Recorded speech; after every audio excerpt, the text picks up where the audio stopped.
ধন্যবাদ সকলকে। আমরা একই জায়গার মানুষ, হিন্দু মুসলমান ভাই ভাই, আমাদের মধ্যে যে ঐক্য আছে, তাই আমি একজন হিন্দু ধর্মের ধর্মাবলম্বী হয়েও আমার পাশের ভাই মুসলিম ধর্মের মধ্য দিয়ে যে পবিত্র ঈদ উপলক্ষে আমি একটা ছোট্ট কবিতা লিখেছি।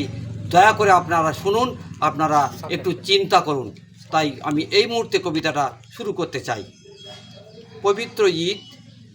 পবিত্র ঈদের রবে ইসলাম ভাই মাতিয়া সবে ঈদগাহে পড়িয়া নামাজ, সবে নব্য বস্ত্র পরি মস্তক আবরণ করি সুন্দর করিলে এ সমাজ। দোকানের পরিপাটি নানাবিধ ডিমরুটি কুতূহলে করিছে ভোজন, সারাটি মাসের পরে সবে মিলি পূর্ণ করে খোদাতালা রাখিবে জীবন। মাসন্তে চন্দ্র দেখি এই আনন্দ কোথায় রাখি, এদিন আসিবে বলো কবে। আসমানে বাজির সারা গগনভেদী অগ্নি তারা, আনন্দে চলি শৈশবে। সাইকেল রিস্কা চড়ি চলিছে বান্ধব বাড়ি, হস্তে ধরি লইয়া সীমাই।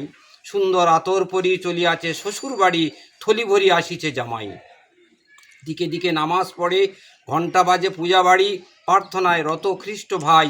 দিবাসনের সময় হলে মসজিদে সব দলে দলে ইফতারে সবে চলি যায়। নানাবিধ ফলমূলে ভোজন পর্ব সারা হলে আত্মারে করি শান্তি মনে। দিনের কষ্ট দিবাসনে আসন পাতি জনে জনে, এক চিত্তে খোদাতালার শনে। হাসি মুখে পানের খিলি বান্ধবে একসাথে চলি, ভ্রমণ করি নানা স্থানে। খোদার নামে গজল করি বৃদ্ধ যুবা ভরি ভরি, পথ পরে চলি জনে জনে। মুরারি মোহন সর্দার, জয়নগর, বাঁটরা।